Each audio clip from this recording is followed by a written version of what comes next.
No Jumper, coolest podcast in the world. I'm in here today with Boldy James. How you feeling, man? First of all, I'm feeling good. Second of all, do they call this no jumper because your shot so broke? Well, there's that. I'm trash on the court. You just tall for nothing. Yo, I've been getting that my whole life. All my dad's friends my whole life, like, you hoop? Does he hoop? Big waste of space, like my son, 6'5" for nothing. 6'5" fucking hoodlum. Yeah. And I know how it is, too, because sometimes a dude, the other day, I'm in the fucking clinic or some shit, some 6'7" guy walks in, and I'm just looking at him like, wow, I bet he's amazing at basketball. And then I'm thinking, people have been thinking about me during my life, and I let them all down. But hey, we out here. We out here. We out here. Talk to me about your come up, because I remember I found out about you from Now Right back in the glory days of the online blog. My come up, nigga. I still ain't came up. You don't think you came up? Nah, you're like, you might not have came up on fucking Spotify numbers necessarily, but you came up for sure in your name. Like, everybody talking about you right now.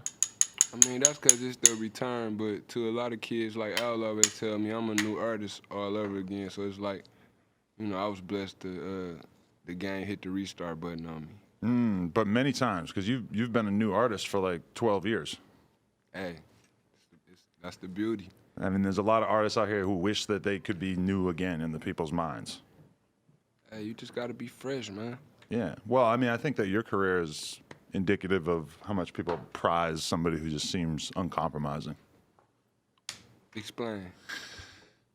There's a lot of people out there who might come out for like an album or two and just have a sound and aesthetic that they're sticking with, and then they at some point just hop on some weird ass trend, or they like start rapping on some weird ass beats, and it kind of fucks up the whole narrative in your head, because it's like, as a rap fan, there's artists that you look at and you're like, you know, he's getting his bag, he's doing his thing. And there's artists that you look at like, that's a motherfucking artist who really gives a fuck about his craft.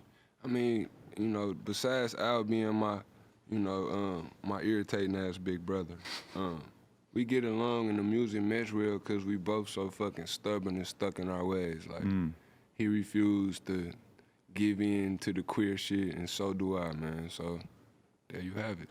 But has it ever been times where you were like feeling like, damn, I gotta get with the times? Like, is that ever in any way fucking tempting? Like, Yes, bro, Detroit, like, cause everybody chasing the club scene, so I hear all my little dogs and like my peers and shit, they make records that like, you know, they want to hear them in the club. They want to see a bitch shake her ass to it. And like I tell people all the time, I rap like I'm left-handed and I can't dance. So, you know, it's like I always try to force it to make a club record, but when I'm in my vein and, you know, there's certain beats that the raps that I do right and put together, you know, they mesh well with. So, you know, that's why you got my first chemistry set, a bold face, you know, feature here and there on Yacht Rock, or, you know, my Power Glove feature on Russian Roulette, and, you know, all that shit mesh well, because that's my vein. Like, that's like more of my cadence. all right. But I mean, if you had been chasing club hits for 10 years, the fans probably wouldn't be as receptive to hearing what you got to say as they are right now, don't you think? I mean, I don't know. Fuck them. So you came in the game. Did you start rapping because of Chuck Inglish and the Cool Kids? Like, is he the one who sort of exposed it to you, or where did that come from? And that's my little cousin. That's your little cousin, Up until recently, man, I'd kick his ass, man. But he could fuck you up right now? I mean, he got some weight on him for sure. Man, Chuck is a dangerous man. Don't ever, this goes to everybody watching this interview. Y'all see that man all smiles and Hallmark cards. That boy, he with the smoke. Really? What kind of smoke, though? Like the wrestling fuck around smoke? Man, or like the pull up to your wrestling house break smoke? your motherfucking neck. You know, like put you in a submission hold, slam you on your forehead. Like, Really? Chuck is dangerous. I never got to know him to the point where he was going to fuck me up. No, So. he's just cool. That's how the dangerous guys is. Do it look like I hurt somebody? I mean, I don't know. I heard all the music before I met you, so. I'll just be lying in my songs like the rest of these fake ass niggas. That's how you feel? I said it. If you think of some hard-ass shit that's just blatantly a lie, is there a part of you that's like, nah, I can't say that? No, I'm from Detroit. We can't even cap where I'm from, and they gonna call you out on it. Yeah? Yeah, It's like that. it's like that. Interesting. But okay, with the Cool Kid situation, like, where were you at? Because you've been rapping since you were young, but then you start seeing them get some level of small success, and you're starting to like think like, oh shit, this is how I could actually get in there. Chuck is my real cousin, so I'm one of the cats who influenced him to do what he doing, like musically. You know what I'm saying? Okay. So growing up, I used to get in trouble a lot, and Chuck is the one who always like pull me to the side and tell me, like, yo, cuz, you could be doing this, you could be doing that. Like, I don't want to lose you to this, that. Like, and then when he started taking off in the music, he just kind of like, we always been tight, you know what I mean? So he just kind of like pulled me in with him slowly but surely, and then introduced me to Al, and that's history from that point. Interesting, yeah, because you got one song on the Live at the Roxy one that I was listening to last night, where the intro, you're just saying, I went to South by and I met Al, and that was where everything kind of went crazy from there. Mm-hmm. So where were you at before you met Al? And talk to me about that South by Southwest as somebody who's about to go to another motherfucking South by Southwest. I had just ran the nigga over with a car. A car? Right, a truck, actually. I got into a confrontation with a cat. And after I ran him over with the truck, you know, he was fucked up in the hospital for a minute, and they was like trying to press charges and shit. Some random, wait. No, it wasn't random. I was chilling in my whip, dude like disrespecting me, talking too much. I ain't know the nigga like that, so he slapped the brim on my hat, and I hopped out the car and whooped his ass. And when I hit him, I knocked 5 teeth out his mouth. You know, slammed him all, you know. Just I was fucking him up, and then He came at you on some fan shit at first, or? no, it wasn't no fan shit. He was with my little homies, and you know they my little homies, and he think just cause he know them, he know me, and he, you know, had a rude awakening that day. Cause okay, after I knocked the 5 teeth out his mouth, I slammed him. It must have been a hell of a punch to knock 5 teeth out. Well, you know, might look light, but I'm heavy though. Apparently 5 teeth, dude. Yeah, I hit hard. Yeah. Like freight train hard. I'm open to it. You ever do any sort of martial arts training or anything, or is it all just? It's just from hands-on, just, you know, being a skinny nigga, being a cool nigga in the hood that everybody, like, take light and don't think it'll happen. You know what I'm saying? It's just always been like that with me. So, back to the story, like, I was headbutting him because he was trying to keep, after I had, you know, like, laid him on the ground, hit him so hard I didn't knock him down. I was just able to just lay him down like a blanket because I hit him so hard. Oof. So that kind of thing when you hit him and then you got to, like, lower him to the ground because you're afraid they're going to die if they hit the ground hard? I hit him and he was so threw off that's what he was focused on, like, what the fuck just happened? So I was able to grab him and lay him down, and then he trying to keep my hands from hitting him, so I'm headbutting him, so they think I'm biting his face. So when I get up, it's blood all on my face and shit, so they pulled me off of him, he run back, somebody hand him something in the back duplex, and it looked like a gun, so I jump in the truck, try to pull off. And, you know what I'm saying, at the time, my BM, she had bust the damn windows out on both passenger sides of the truck. So 2 of my windows already broke. And then His baby mama or your baby mama? my baby mama. Why the fuck would My she start wifey. breaking your My windows? Wifey, my wifey broke both windows out on the passenger, because we had gotten to something that didn't have nothing to do with this like a week prior to. Holy shit. So, and then you drove that car down to South by? No, listen, check it out. So this how the South by even came about. Oh, okay. So after I hit him, I didn't realize I had broke my hand because I hit him wrong. So when I got it, I told you after they handed him something, I jumped in my car, tried to pull off. He run up on my windshield and slapped my windshield with whatever he had in his hand. So now my 2 passenger side windows broke and my windshield. And while I was bagging out the driveway trying to hurry up and get the fuck on, because I didn't know if they had handed him a gun or not. I just slapped the car and drive, and before I realized that I had slammed him into the brick wall. So I'm like, you know how like all the fake thugs and all the fake tough guys and shit, so now they looking at me like I guess they ain't never seen no shit like that. So they like, dawg, you crazy. And I'm looking like, you know, I'm trying to pull out, they trying to get my license plates and shit. So I jump on the freeway, scratch. I called Chuck like, shit, where you at? He like, I'm on my way to Chicago, coming from LA. I'm like, all right, let me know when you get there. you know. And I used to always like get in trouble. Like this a reoccurrence of like a whole bunch of shit just from me bumping my head and shit, you know. Right. And I just always run out there with Chuck. And when I'm running out there with Chuck from running from bullshit from the crib, I record a lot of records. And that just started, you looked up in the computer and I got 60, 70 fucking songs in the computer, you know, from me just going out there holler at cuz he had like the condo in the sky and shit, and I was just able to just go out there with him and Mikey and just duck off, and always that'll be my getaway, you know what I'm saying? Definitely. Did they recognize that you were really gifted as a rapper early on? Yeah, Chuck always thought like I was the greatest. Chuck and his little brother Justin, you know what I'm saying?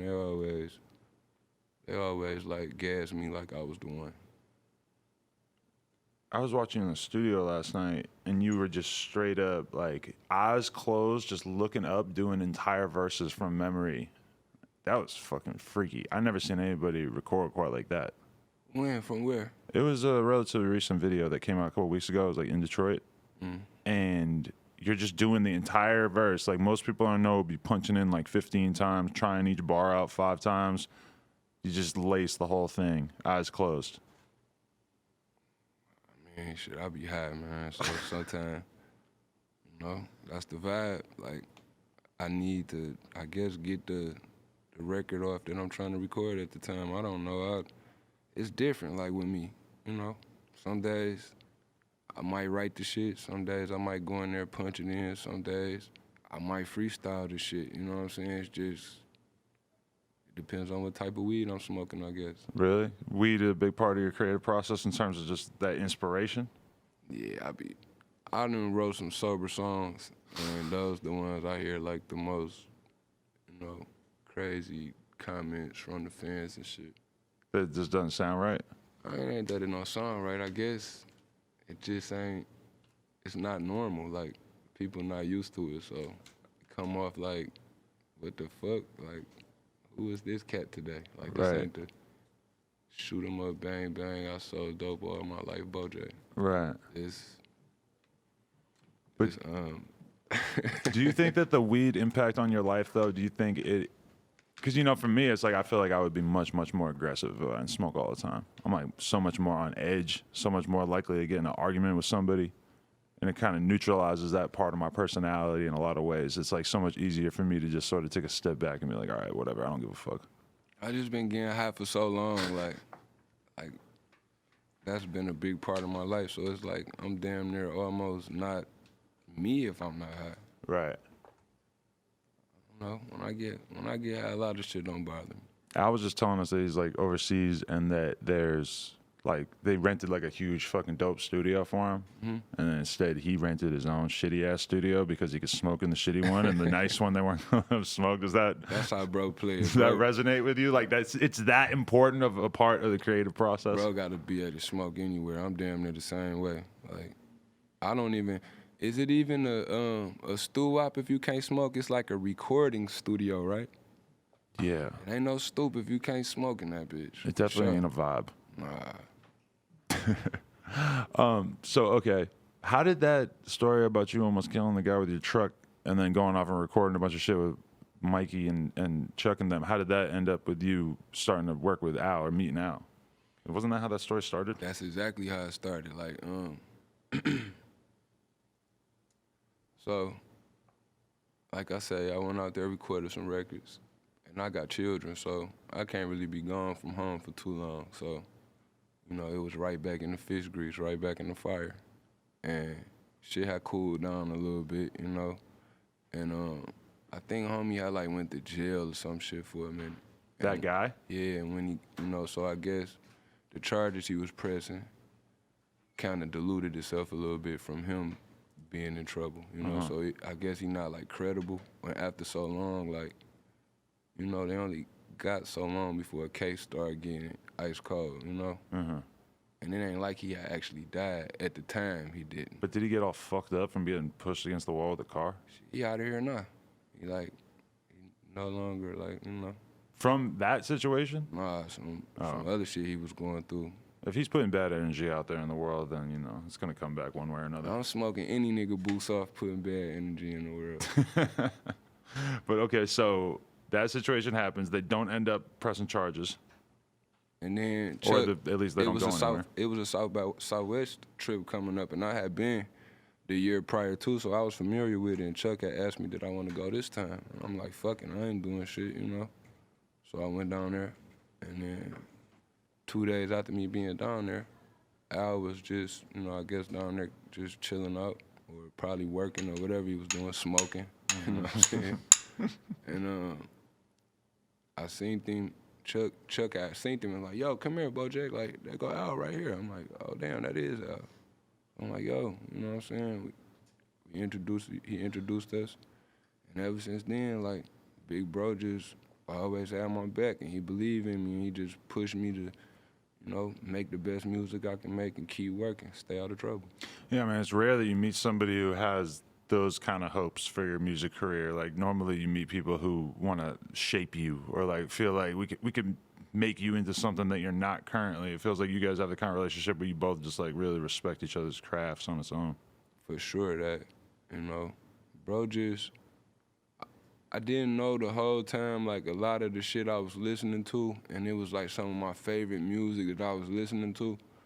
I didn't know Al did a lot of that music because a whole lot of early works get hid from the game when you earning your keep and you know building your name in the game and you trying to get your rank up, and a lot of shit get lost in the shuffle. And me, I don't read, you know, the album credits and shit a lot, and I ain't looking to see who produced what, cause you know when I even catch wind of a new record, usually it's just from me being right place, right time. It's not from me actually, you know, checking in the shit on myself. See, that kind of question is, says a lot of your fan base, I would assume, are kind of like die-hard hip-hop fans, like real obsessed music fans, like people that really just love like real pure hip-hop and stuff. And I'm sure that to a certain extent, they wonder to what extent you came up like that, like to what extent you were, you know, it's because you assume that somebody who raps as good as you and who has such taste in production isn't just going to come into having that kind of taste without paying a lot of attention to music throughout his life. Yeah, you know, I grew up, R.I.P. to the legend, Dilla. I grew up Detroit, like the J Dillas, the you know, the Slum Village, Eminem, of course, you know, the Dirty Dozen, Boss, you know, MC Breed from Flint Town, you know. It's a variation. Like, Michigan always had dope artists. And my outside taste of, like, music was, like, you know, of course, Nas, Jay, AZ, Big. I listened to all that shit. If it was dope, I fucked with it, no matter where it was coming from. You know what I'm saying? Like, the C-Balls, Big Macs. Like, I always been listening to, like, gutter underground shit and people that didn't give a fuck about trying to make a mainstream song. Like, niggas were just on the records thugging.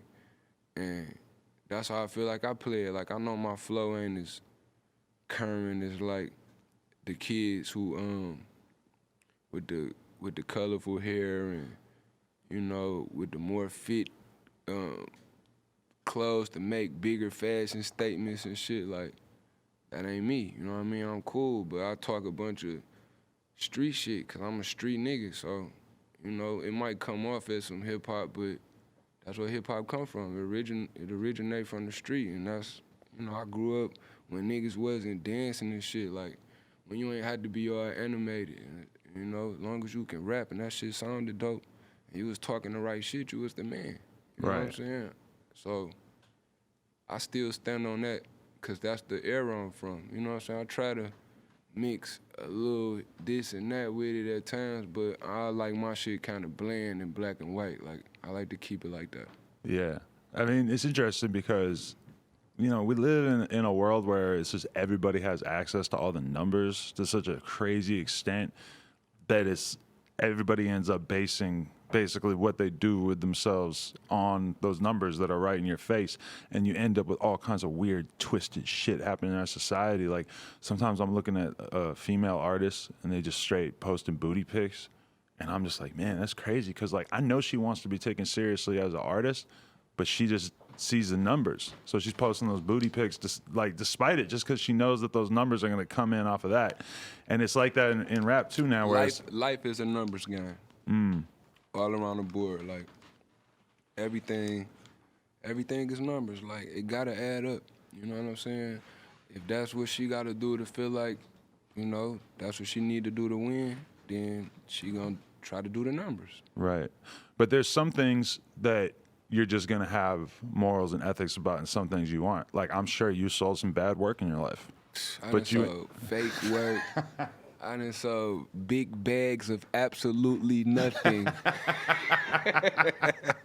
I assumed as much. I done candle wax niggas. But you haven't taken shit. that mentality to your music. You never put out a fucking bullshit ass project, right? I'm sure you got projects you don't love. But I done finessed a couple niggas for sure.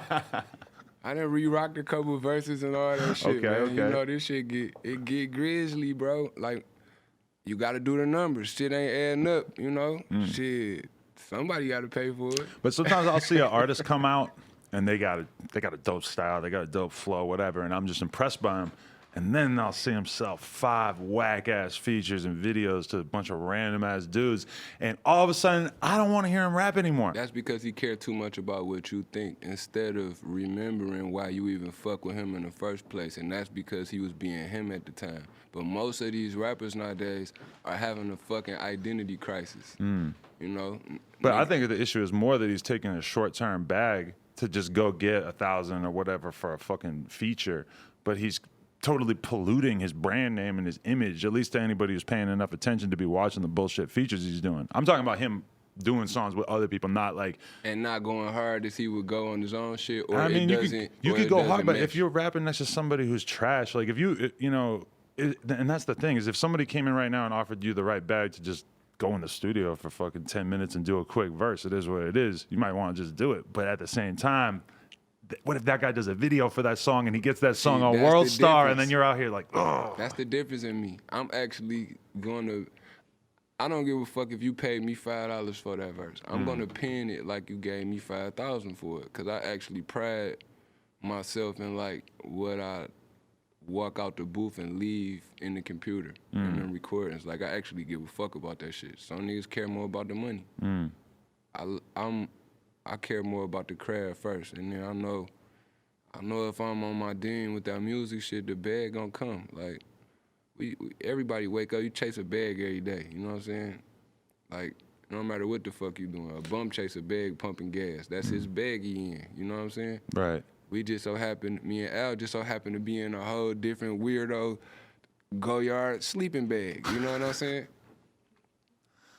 But was there times early on where you had to have those conversations to realize that it was worth it to just stay the course, or is it something that you kind of always had in you? I imagine at a certain point, somebody like Al probably... We taking the pay cut over here, man. As long as we... Definitely, right? As long as we wake up 100, bro, and everybody cool and comfortable in their skin, you know what I mean? We taking the pay cut. We ain't doing no goofy shit for no bags, bro. That's a beautiful thing. So... About like, so when you first started coming out on those Cool Kid tapes and stuff, though, you mentioned on that one intro that I was referencing that, you know, at that point it was like you trying to make the album, you trying to get your foot in there in terms of the Cool Kids album and shit like that. How did you kind of branch off enough to the point where you realized that people wanted to see you do your own thing? Or how did you get that confidence to start doing your own projects? Because first of all, I'm not as cool as Mike and Chucky. You don't think? Saying like, you know, in the cool world, like, you know, of course them niggas ain't as motherfucking debonair as Big Bro, but you know, no, I'm talking shit, but I just ain't as cool as them cats. Like, I'm good. Like me and Mikey, I have a dope project if we did it, cause it'd be like, you know,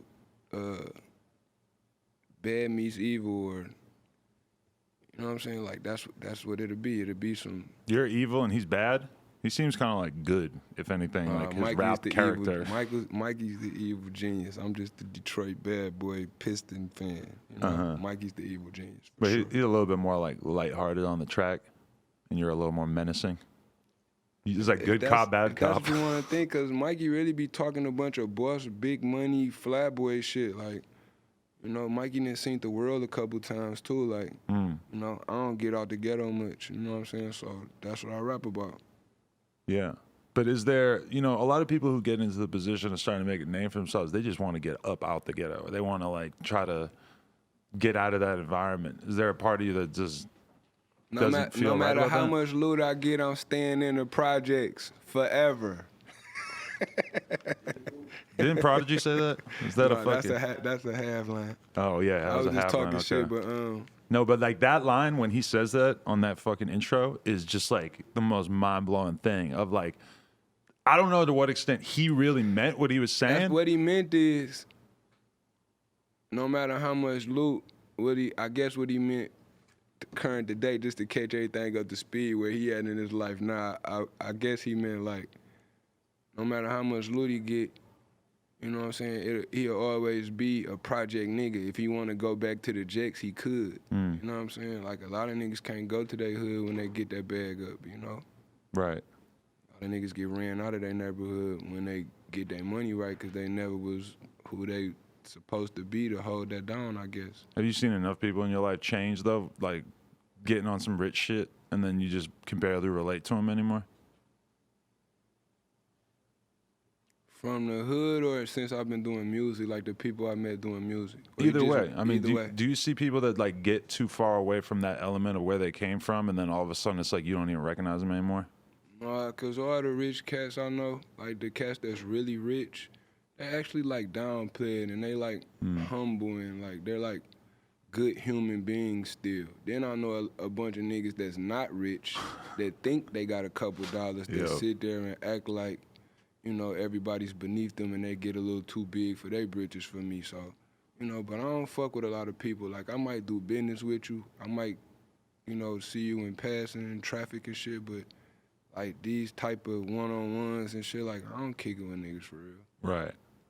I mean, you want to hold on to that. You want to hold on to that part of yourself to a certain extent, which is weird because it's like you spend a lot of your life just wanting to meet people and just have these sort of conversations and stuff. But then, I don't know, there's a certain point when you get into your 30s, you start to feel like, I don't know that I necessarily want to be giving my ideas away to everybody that I tell all these random ass people. I don't know if I want to be wasting my energy having random conversations with people that are not thinking about shit the same way I am.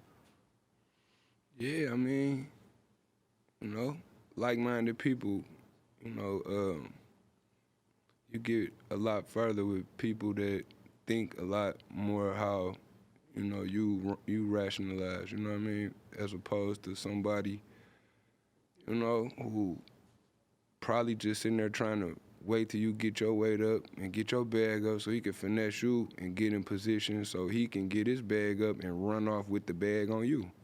That's most niggas. Yeah, that's real. Why are you the only person on earth who's putting out a new album and they have a private Instagram?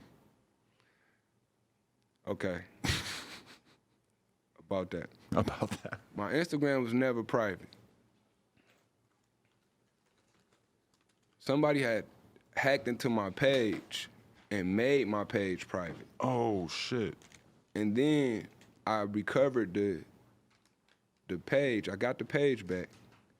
But then I end up losing the phone and the phone number to the Instagram. So I'm locked out of my Instagram. Wow. So I'm not getting a follow back on that account. You will. I'm about to. You're gonna get it back? I've been hollering at a couple people. You know anybody I can get back in my gram? I don't know. I mean, Alchemist, he's a corporate dude, right? Because He could this the probably help problem. This is the problem. No. you.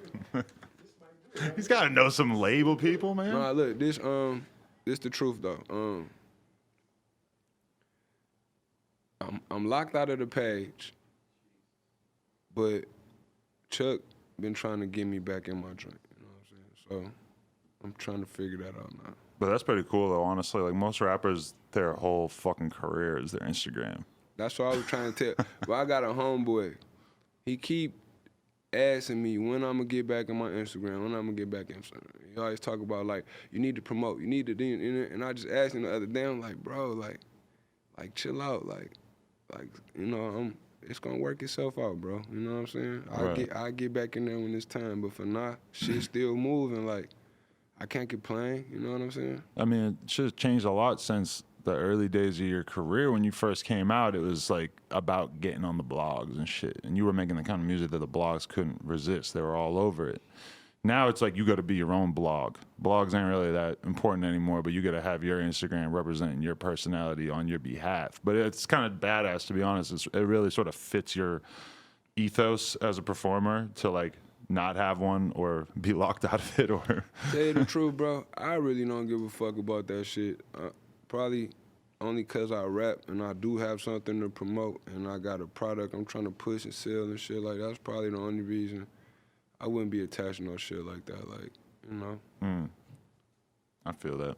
A nigga really grew up hiding from the camera and cramming my whole life. So I really, you know, I still ain't got used to the camera yet. Like, this shit is weird to me. Yeah. You asking me these questions, like, but you actually like cool and shit. Like, sure. A lot of times motherfuckers be feeling like the police when they be asking me this shit. Yeah, we could definitely do that. I got all this. I got your entire criminal history in my phone notes. I mean, you know. I don't, but I mean, even if you do, like I told you earlier before we started the interview, like, I'm one of the better criminals.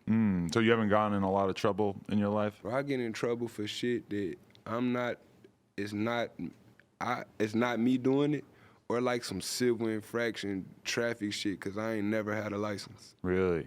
So you've been driving around your whole life with no license? Damn, I said that on TV. But why is that? And I say that as a person who has not had a license a large percentage of my life. Cause I came in the gang like stealing cars and shit when I was 12, 13 years old. And when we used to go get in trouble and go to jail and shit, and I started going to a juvenile, about time it was time for me to drive, I had fucked that up for myself. With just arrests and shit?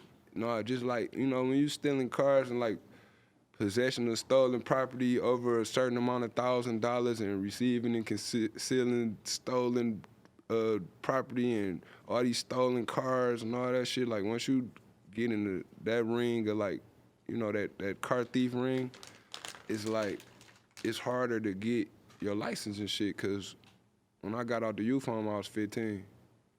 And by the time I was 16 and it was time to get my license, I had already ran from the police 2-3 times. I had fleeing and eludings, and like, I've been getting in trouble, like, as a juvenile. That's when I got in my most trouble. You know what I mean? But since I've been grown, like, it all been like slap on the wrist, somebody else hassle, wrong place, wrong time, getting caught up in some bullshit. But like, me personally, You love being in Detroit? Do you feel like it's a big part of why you're able to still make this kind of music? I love Detroit because I am Detroit, you know what I'm saying? Like, that's where I grew up all my life, so of course I love Detroit, but I think I'm outgrowing feeling like I have to be in Detroit to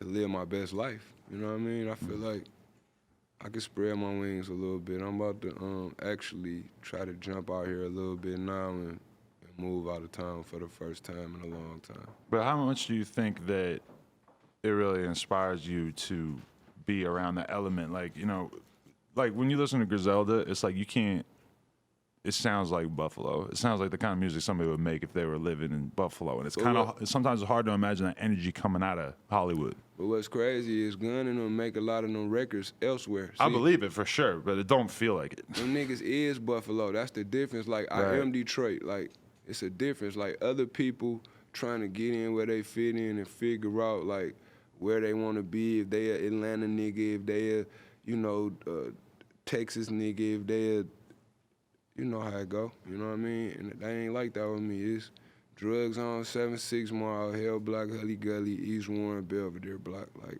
that's Boldy James in a nutshell. Like, and that is Detroit. That's East Side, West Side. You know, ghetto to ghetto. You know what I'm saying? Like, I'm just well-rounded with that Detroit shit, and I just know, you know, it ain't gonna happen to me. I mean, I'm not saying it can't happen to me, but I'm still a nigga that can be in the ghetto in my Benz with all my jewelry on, no pistol, with my son, all my, with my Sunday's best outfit on, pocket full of money, and a nigga ain't gonna harm a hair on me, let alone, think about robbing me or doing some stupid shit. But, I ain't saying it can't happen. I'm just saying it hasn't happened, and I don't feel like it will, because, I'm grounded. I'm a veteran with, I'm an OG around my way for real. Yeah. There's something about Detroit that people pop off as rappers and tend to stick around. Danny Brown, ICP. We're going to throw them as some of the biggest success stories out of Detroit, and they didn't seem like they were in any hurry to leave, right? I think Danny lives somewhere else. Does he now? He probably got places in Michigan, but Probably. I don't think Danny's at the crib like that anymore. He probably go take care of the family, visit his couple tours and fuels, or go catch a vibe or something. But I'm pretty sure he get the fuck on. You got a relationship with him? Yeah, me and Danny don't have bad blood. Me and Danny, we cool. We cool people, man. I fuck with Danny. That's what's up. It's been actually crazy seeing. There's so much I don't know what you want to call it, scam rap, Detroit rap, That's dope. some mumble rap type shit. There's a lot of different shit going on out of Detroit right now. How do you feel about it? Hey, man, me and Al sit there and listen to all that shit, bro. Y'all will be surprised the music that we like compared to the music we make. Like, we are fans of. We the dudes that don't hate on the up and coming youngins, because we actually understand. You know what I mean?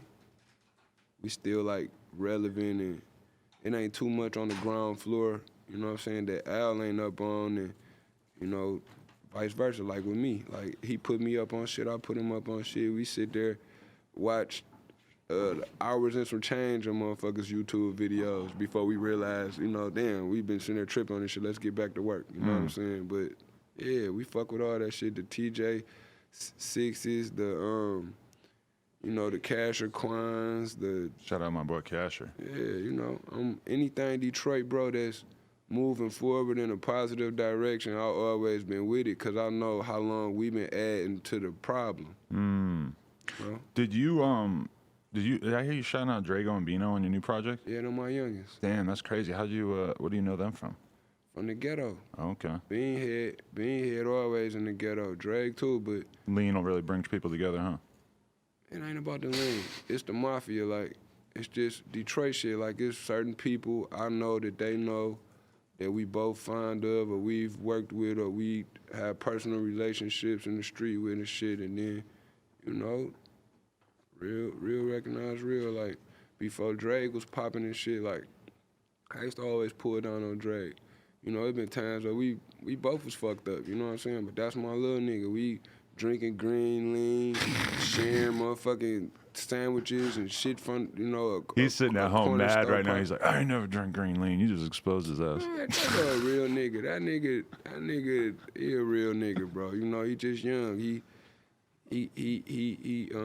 getting his feet wet in the game. And that's why I say, anything Detroit plus bonus, I'm with it. Dragon Beans, I'm a big fan of my youngest. I fuck with my little niggas. I mean, I feel like if you really fuck with rap music, it's you should be able to look at rap music that's outside of your particular style and be able to appreciate it the same way. To me, that's a big thing for people in general. If you can listen to other types of music and appreciate it, if you could watch a movie that you never had any fucking knowledge about and still find a way to appreciate it, it's life can't be that interesting if you're just solely focused on shit that is exactly the fucking thing you've already decided that you're interested in. That's right. Because I'm not caught up in, being so much of an artist that I can't recognize that somebody else is talented. Right. That's not me. I hear it instantly when it strike a nerve, you know it. You that's it. You know what I'm saying? No matter if it's coming out of my ballpark or not, I just know good music when I hear it, and my youngest, they always came fire. But it's interesting though, because a lot of people just can't help themselves. If they would like to rap, they'll hop on any beat. It's you're somebody who has already made that decision that you have a sort of specific style that you choose to get down on. Is it ever tempting though, when you're friends with people and they rap on completely different types of beats, or is there part of you that wants to get down on those kind of beats? I actually can rap over those beats. Like, I am from Detroit, so I tell people all the time, just because my shit sound like this and they might not be able to come over to my arena and perform how they put numbers up, in their arena, I can still come over there and put the same numbers up that I'm doing in my arena if I wanted to. That's just the old grumpy man in me, bro. You know what I'm saying? Like, to just stand on this Boldy James Concrete 227 shit, like, that's just me, bro. Cause I got records. It's funny you say that, cause I used to have a studio in the ghetto on the east side, 7 Mile, and it was between 7 and 6 Mile. It was on Van Dyke in Nevada. And that's in the trenches if you know Detroit. And, from the Sada baby, shout out to little bro. Sada too. Shout out, you know what I'm saying? Big nephew Doug. When Doug first came home from prison, my studio was one of the first studios. Not only did he record in, but he used to come up there and hang out, shoot dice and thug with me and my guys. R.I.P. Mox, that's his brother. And me and Mox was real close. I got a song called On My Tether with Mox. Mox, he got killed a couple years ago. And, all the artists that's burning up right now, like, I got personal relationships with all of them, It's been a time where we didn't cross paths or we didn't actually, hung out or, actually made music together. You know what I'm saying? Me and Babyface Ray, we got a couple songs together. I got music with Peasy. I got music with Icewear Vezo. Oh shit, really? I got music with, anybody you could think of, Sino, all the artists at the crib, like, if they in the street, I pretty much then bumped into them and worked with them, for Definitely. sure. Do you, like, in terms of the progress, like, do you think a lot about the progress and the changes that are taking place between your projects, or from your perspective, is it more just about catching the right vibe? Like, how long did this project actually take? And was this one of those projects where you got in the studio for a few nights and made it happen, or is this a project where you made 100 songs over the course of however long and then just picked the ones you really fucked with? It might have took a month. Okay. It might have. Of, like, nonstop studio sessions? No, see, we don't work like that. We always working, but, we do take, a smoke break. We eat. Might have to go get some air, Oh, yeah. Brody might have to take care of some business, you know what I'm saying? But we working even when, we taking care of other shit, because I'm always trying to figure out what the fuck I was gonna say to finish that verse off last night that I didn't finish, or how I'm gonna approach this new beat Brody about to cook up, or damn, the beat he played me last night, like how I'm gonna tackle this, you know what I'm saying? So when I was watching you record that verse with your eyes closed, that's what stood out to me, is I'm like, damn, this guy has a real connection. Like, I feel like if you are someone who mostly just cares about rapping, then you kind of can't help but be that good at it. Like, it's that embedded in your brain. Like, you're always thinking about rapping. So for you to just have that verse on deck in your brain is not that challenging. There's so many verses up here. When the beat start, the first initial words will get it all to rolling. You feel me? Okay. Because there's too much shit trapped up here. It's like, that's like, just so happened Brody here, so I'm gonna make the example out of bro, but that's like asking Al, hey yo Al, can you play that beat for me you played for me 3 years ago when I came over here? Yeah. And he got a good memory, damn near will be able to narrow it down, because that's how particular he is and how he, Right. Because that's his life. At the end of the day, if there's something you're that passionate about. But I'm saying, like, I'm pretty sure it's a lot of shit that's lost up there. It's a lot of loops and samples and records and shit that it just, when he hear it, it'll all click. But until he hears it, it's a blur, bro. Yeah, it can't help but be a blur to a certain extent when you've been doing the same thing for 30 years, That's not what I'm saying. I'm saying it's so many fucking beats, though, bro. Yeah. At what point does he just start feeling like this is either his style or it either gets to sounding repetitive to him at some point, you know? And that's what makes him tweak it different, because he probably can recognize it like, damn, I almost went the same type of left I went last time, so let me,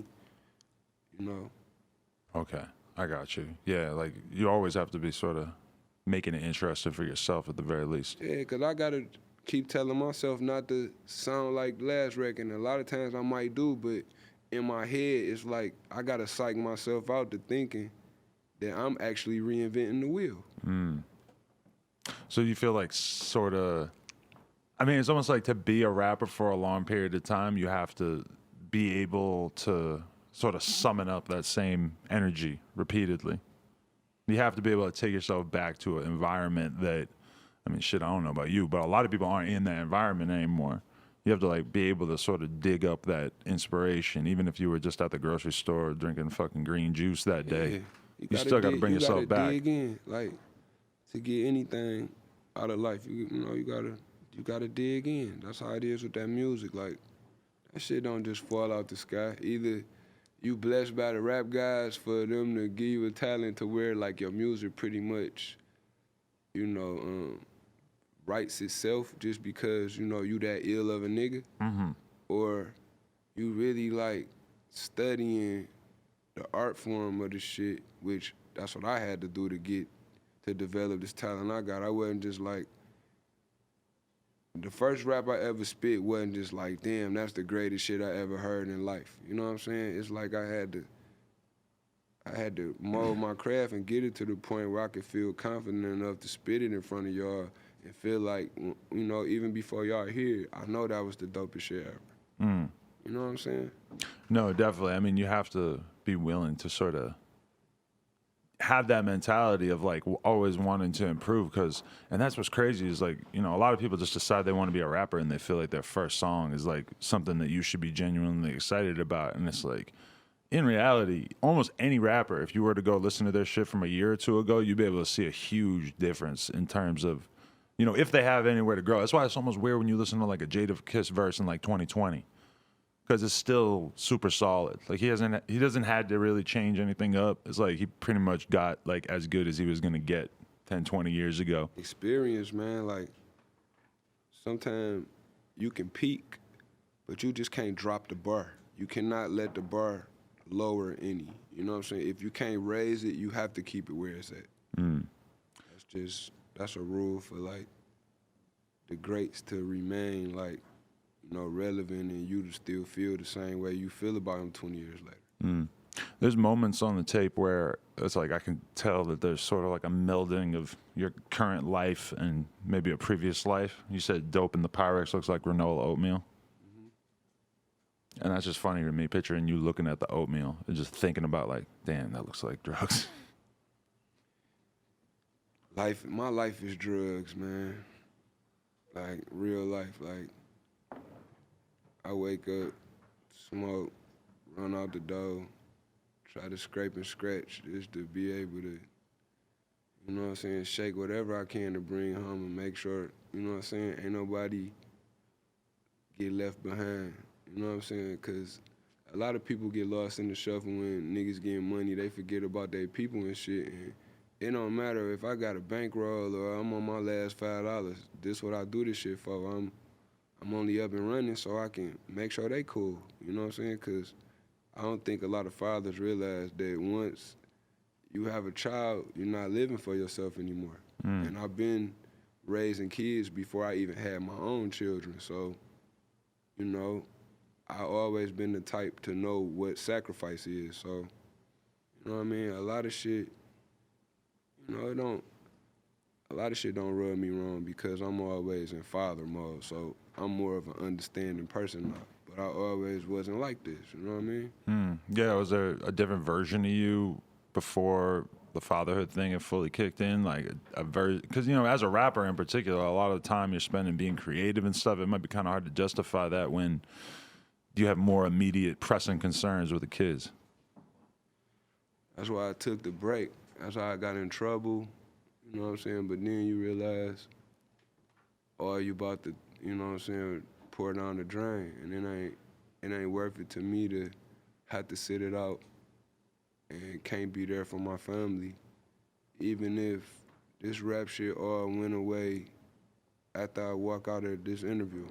I wouldn't give a fuck as long as I, you know what I'm saying, got breath in my lungs and I'm up and running and can get it done for the fam, or even my little resources I got that probably I can use to help me catapult what I'm doing more so, or, you know what I'm saying, elevate more in life, I'm always breaking bread with the fam, or that's my primary focus. Like, it's the family. I'm a family man, like, in every literal sense of the word. Like, I get up, take the kids to school every morning. I wake up, get them dressed, make sure, you know, they brush their teeth, feed them, get them to school on time, make sure they backpacks, you know what I'm saying, is they got their homework, and, you know, that, like I say, they to school on time. I pick them up from school, you know what I'm saying. I try to make sure I'm on top of the homework shit. And this is all throughout the course of a day of me still having to run the street, you know what I'm saying, do music, try to keep this shit up and running. Like, I didn't almost drop the ball a million times. Right, because there's been times throughout the last 10 years where you've gone pretty decent stretches of time without dropping a project or anything. Is there times where life just got too real that you just couldn't find your way to putting your energy into that? Because what y'all don't see behind the scenes is I'm always working. I'm always recording. I got more songs than Tupac. You know what I'm saying? Like, in real life. And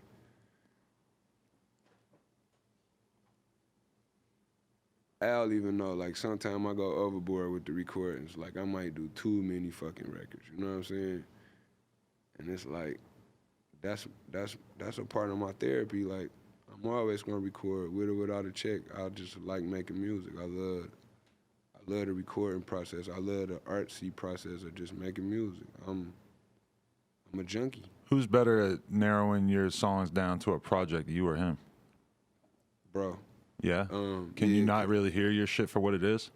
No, it's not that. I just trust his ear. He has a unique ear for knowing what works in that stratosphere. Like, he know, you know what I'm saying, overall how the shit's supposed to sound. I've been listening to Al before I even knew how to make a song correctly, or I knew what the fuck a 16-bar verse was, or hook structure and all that shit. Like, he let me break all the rules. Like, we the rebels of the game. That's what we do. That's what we known for. We known for not following suit and just going left.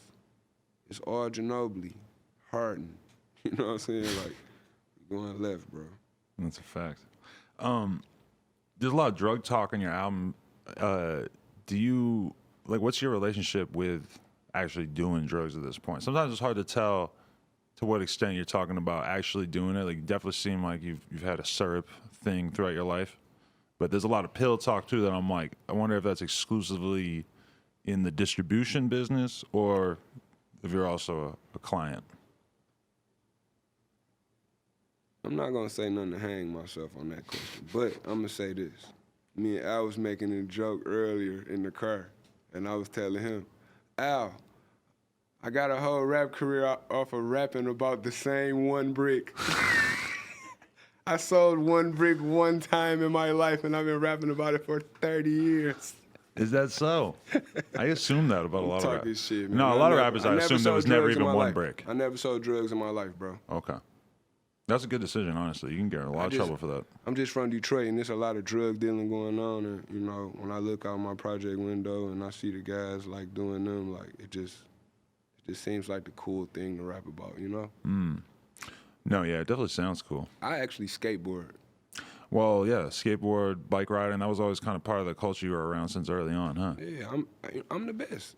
Yeah? Yeah, I just don't record myself doing it. You just don't rap about skating? Al got me falling one time, but the cameras wasn't rolling, thank God, bro. I almost broke my fucking hip, bro, trying to do the Earl sweatshirt. Wait, what's the Earl sweatshirt? Earl just good on the skateboard. He was outdoing me in the raps one day. He told me he could beat me in basketball. He jumped on the skateboard and was doing all type of tricks. And I say, fuck that. I'm not losing all day to Earl sweatshirt, bro. Right. Fuck that. Ain't no nigga name, you know what I'm saying, you know, a nigga without a hood on his sweater. Yeah. Gonna tell me what the fuck I supposed to be losing at and shit, man. So what did you try to do? You tried to just do an ollie, a kickflip? I tried to do some Earl sweatshirt shit and I almost lost my life, bro. Like, I wish y'all could see the tape. I don't know. I wish I could see that tape as well. I think Alchemist should definitely hand it over. He was sick, he didn't have it. I was sick, he didn't have that tape. Holy shit. So, in terms of pushing this project, and in terms of like, it feels like it's getting a different reaction than we've seen over the past few years. The last few things you drop, it feels like there's a different level of excitement about this one. It's not that. They just happy that me and Al back doing music, and they happy that I'm actually back dropping music. I actually shot a couple videos and shit. I'm about to concentrate a little more and tap into more like what I know I need to be doing to, you know, exhaust more of a bag out the game. If that's the common goal, like, and that's, you know, and that's what I'm on. I'm gonna figure it out, but I still gotta keep it. It still gotta be Bojay. It still gotta be concrete to shit. Still, you know. Is there a part of you that sees Griselda blowing up and you're like realizing or remembering like, oh, there is still a big market for the type of shit that I do? I ain't how I look at that. I just look at them like they just uniquely dope in their own right. You know what I mean? Like as individuals. You know what I'm saying? Because I met all of them individually. I didn't meet them together. When I met Conway, you know what I mean? Me and my oldest boy, we went to one of his shows, checked him out. He showed me a lot of love. Shout out Conway and Jay Worthy. And then I met Benny. Benny came through the Owl studio and builded with me when we made that record. That was our introduction out the gate. You just shot the video right then, or you shoot the video later? I shot the video later. He actually came to Detroit. Him and Al came to Detroit so we could shoot the flick. But when Benny came in the stew, bro, that's the first rapper that ever